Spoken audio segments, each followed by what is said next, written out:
Capítulo 8. Propósito definido. Sua Majestade procederá agora à revelação dos segredos dos 7 princípios por meio dos quais os seres humanos podem forçar a vida a fornecer-lhes a liberdade espiritual, mental e física. Não seja econômico ao longo da descrição desses princípios. Quero uma ilustração completa de como esses princípios podem ser utilizados por qualquer pessoa que escolha fazer uso deles. Conte-nos tudo o que sabe sobre o princípio do propósito definido. Se, por acaso, seguir adiante com essa ideia maluca de publicar a minha confissão, você abrirá as portas do inferno e libertará todas as almas que eu busquei ao longo desses últimos séculos. Você me privará de milhões de almas que ainda não nasceram. Você libertará de minha submissão milhões de almas que agora habitam o planeta. Pare, eu lhe imploro. Vamos lá, se abra. Vamos ouvir o que tem a dizer sobre o princípio do propósito definido. Você está colocando água nas chamas do inferno, mas a responsabilidade é sua, não minha. Eu posso, sem sombra de dúvida, também dizer que qualquer ser humano que esteja firme em seus planos e metas pode fazer a vida entregar a ele exatamente aquilo que ele deseja. Isso é uma afirmação muito abrangente, Sua Majestade. Você poderia diminuir um pouco o escopo da sua afirmação? Diminuir? Não, desejo aumentar. Quando ouvir o que eu tenho a dizer, você entenderá por que o princípio da definição de propósito é tão importante. A minha oposição usa um truque muito esperto para me enganar e tirar o meu controle sobre as pessoas, porque na verdade a oposição sabe que o princípio da definição de propósito fecha a porta da mente de qualquer um contra mim, de tal forma que eu não consigo invadir a não ser induzindo essa pessoa ao hábito da alienação. Por que a sua oposição não revela o seu segredo a todas as pessoas, contando a elas como evitá-lo por meio de um propósito definido? Você já admitiu que cada 100 pessoas, apenas duas pertencem à sua oposição. Porque sou mais esperto que a minha oposição. Eu afasto as pessoas de suas definições por meio das minhas promessas. Como você pode ver, controlo mais pessoas do que a minha oposição, porque sou melhor vendedor e também um grande showman. Eu atraio as pessoas alimentando-as deliberadamente com seus próprios hábitos de pensamentos, nos quais elas se satisfazem. O princípio da definição de propósito é algo com que alguém deve nascer ou algo que pode ser adquirido? Todas as pessoas, conforme eu já disse antes, nascem com o privilégio e com o potencial de terem a definição do propósito. Mas 98 de cada 100 pessoas perdem esse privilégio porque não o utilizam, nem tomam consciência de sua existência. O privilégio da definição de propósito pode ser mantido somente por meio de uma política pela qual a pessoa o adota como um guia para todos os assuntos da sua vida. Ah, entendo. Pode-se tomar vantagem do princípio da definição de propósito da mesma forma que se pode construir um corpo físico forte e musculoso por meio do uso constante e sistemático? É assim mesmo? Essa é a verdade nua e crua, da forma mais acertada possível. Agora eu penso que estamos chegando a algum lugar, Sua Majestade. Finalmente chegamos ao ponto de partida pelo qual todos os que se tornam autodeterminados em suas vidas irão infalivelmente encontrar o sucesso. Descobrimos, por meio de sua fantástica confissão, que o seu maior ativo é a falta de precaução do homem, que por sua vez habilita você a guiá-lo pela selva da indefinição, por meio de pequenos subornos. Aprendemos, acima de qualquer dúvida, que qualquer um que adote o princípio da definição de propósitos como uma política e a use nas suas experiências do dia a dia, jamais pode ser induzido a formar o hábito da alienação.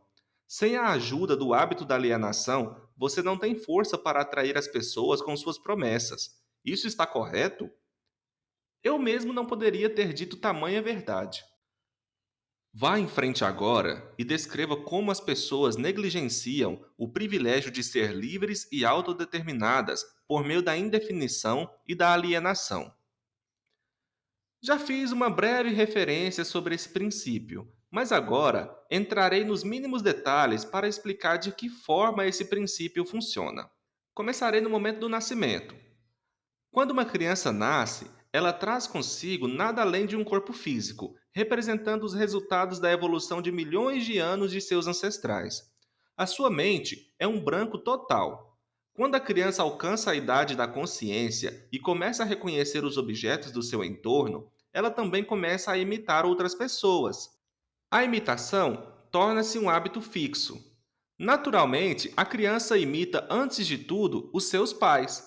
Aí então ela começa a imitar os seus outros parentes e pessoas que as acompanham diariamente, incluindo os instrutores religiosos e os professores da escola. A imitação estende-se não somente à expressão física, mas também à expressão do pensamento. Se os pais de uma criança têm medo de mim e expressam esse medo de tal forma que a criança consiga ouvir isso, essa criança adquire o medo através do hábito da imitação e acaba armazenando isso no seu subconsciente como uma crença real.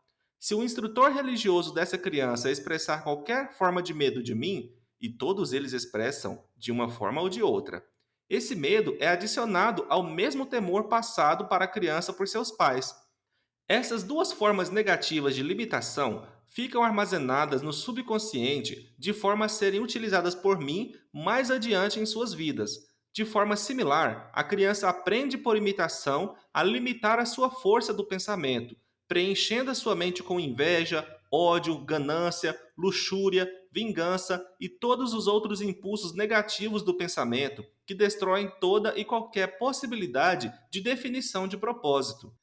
Enquanto isso, me hospedo na mente dessa criança e a induzo a alienar-se, até que eu tenha controle total sobre ela por meio do ritmo hipnótico. Pelo que eu pude entender de todas as suas afirmações, você tem que ganhar o controle das pessoas enquanto elas são muito jovens, sob pena de perder a oportunidade de controlá-las?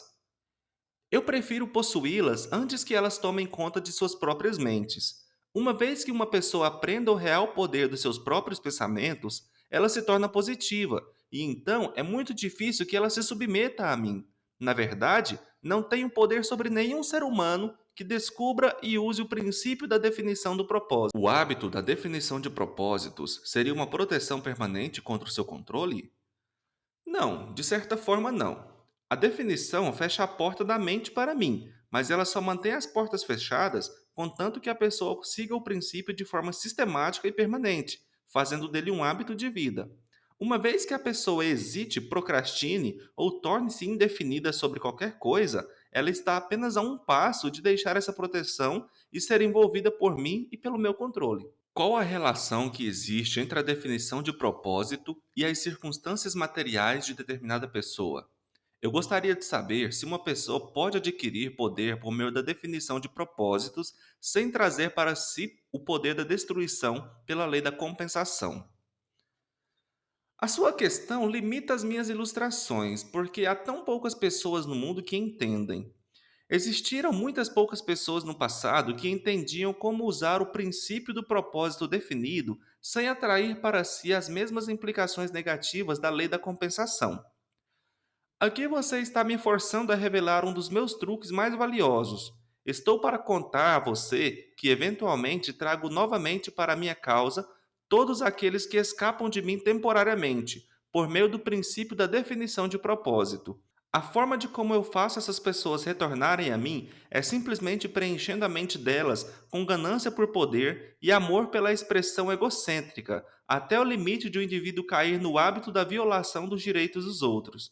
Aí então, entro com a lei da compensação e imediatamente retomo a minha vítima. Então eu vejo, baseado em suas próprias admissões, que o princípio da definição de propósito pode ser perigoso proporcionalmente à possibilidade de se tornar uma forma de poder. Isso é verdade? Sim. E o que é mais importante, cada princípio do bem carrega consigo a semente de um perigo equivalente. É difícil de acreditar nisso. Que perigo, por exemplo, pode haver no hábito do amor à verdade? O perigo encontra-se na palavra hábito. Todos os hábitos, com exceção somente daquele do amor à definição de propósito, podem levar à alienação. O amor à verdade, a menos que ele assuma a proporção da procura definitiva por ela, pode se tornar similar a todas as outras boas intenções. E você sabe, é claro, o que faço com as boas intenções. O amor pelos parentes também é perigoso? O amor por qualquer coisa ou por qualquer pessoa, exceto o amor pelo propósito definido, pode ser perigoso. O amor é um estado de espírito que encobre a razão, limita a força de vontade e cega a mente para os fatos e para a verdade. Todos aqueles que se tornam autodeterminados e ganham liberdade espiritual para pensar os seus próprios pensamentos devem examinar cuidadosamente cada emoção, mesmo aquela mais vaga relacionada ao amor. Você pode ficar surpreso de saber que o amor é uma das minhas iscas mais efetivas. Com ele, trago para o hábito da alienação aqueles que não consegui atrair com nada mais. E é por isso que eu o coloquei encabeçando a minha lista de subornos. Mostre-me aquilo que uma pessoa mais ama e eu terei a chave para saber como essa pessoa pode ser induzida a alienar-se até o ponto de eu fisgá-la com um ritmo hipnótico. Amor e medo combinados me fornecem as armas mais efetivas com as quais induz as pessoas a se alienarem. Cada qual é tão útil quanto o outro. Ambos têm o efeito de fazer com que as pessoas negligenciem o desenvolvimento da definição no uso de suas próprias mentes.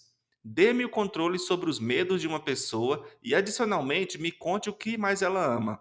Com certeza, pode contar que essa pessoa será minha escrava. O amor e o medo são forças emocionais de tão estupenda potência que qualquer uma das duas tem o poder de retirar a força de vontade e o uso da razão. Sem o poder da vontade e da razão, não há nada mais que possa sustentar a definição de propósito. Mas, Sua Majestade, não valeria a pena viver se as pessoas nunca sentissem a emoção do amor. Ah, você está tão certo quanto a sua razão, mas negligenciou ao não adicionar que o amor deve estar sob total controle da pessoa em todos os momentos. É claro, o amor é um estado de espírito completamente desejável, mas também é um paliativo que pode ser usado para limitar ou destruir a razão e a força de vontade, e ambas devem estar acima do amor em importância para todos aqueles seres humanos que desejam a liberdade e a autodeterminação. Entendo pelo que você diz que as pessoas que ganham poder devem endurecer as suas emoções, controlar os seus medos e dominar o amor. Isso está correto? As pessoas que ganham e mantêm poder devem tornar-se definidas em todos os seus pensamentos e atos. E se isso é o que você chama endurecer, então sim, eles têm que ser duros. Vamos olhar para as fontes da vantagem de ser definido em todos os assuntos do dia a dia de nossa vida. Qual é mais apto para ser bem-sucedido? Um plano fraco aplicado com definição ou um plano forte e profundo aplicado sem definição? Planos fracos têm o meio de se tornarem fortes se forem aplicados com definição. Você quer dizer que qualquer plano, definitivamente colocado em ação contínua na busca por um propósito definido, pode tornar-se bem-sucedido mesmo que não seja o melhor plano? Sim, é exatamente isso que eu quero dizer. A definição de propósito, mais um plano bem elaborado, geralmente traz consigo sucesso, não importando quão fraco o plano possa ser. A maior diferença entre um plano forte e um fraco é que o plano forte, se definitivamente aplicado, pode trazer sucesso mais rapidamente do que um plano fraco. Em outras palavras, se não se consegue estar sempre certo, então deve ser sempre definido? É isso que você está tentando me fazer entender? Essa é a ideia. As pessoas que são definidas, tanto em seus planos quanto em seus objetivos, aceitam derrotas temporárias como sendo um sinal para que façam um esforço maior. Você pode ver por si mesmo que esse tipo de política está fadado a ganhar, se for feito com convicção. Pode uma pessoa que se move com definição, tanto de planos quanto de propósitos, estar sempre certa de alcançar o sucesso? Não. O melhor dos planos algumas vezes falha, mas a pessoa que age com definição reconhece a diferença entre a derrota temporária e o fracasso.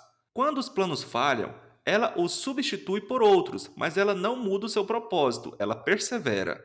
Eventualmente, ela encontra um plano que será bem sucedido.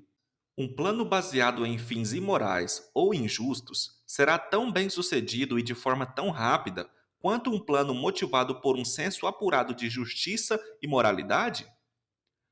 Por meio da operação da lei da compensação, todos, sem exceção, colhem aquilo que plantam.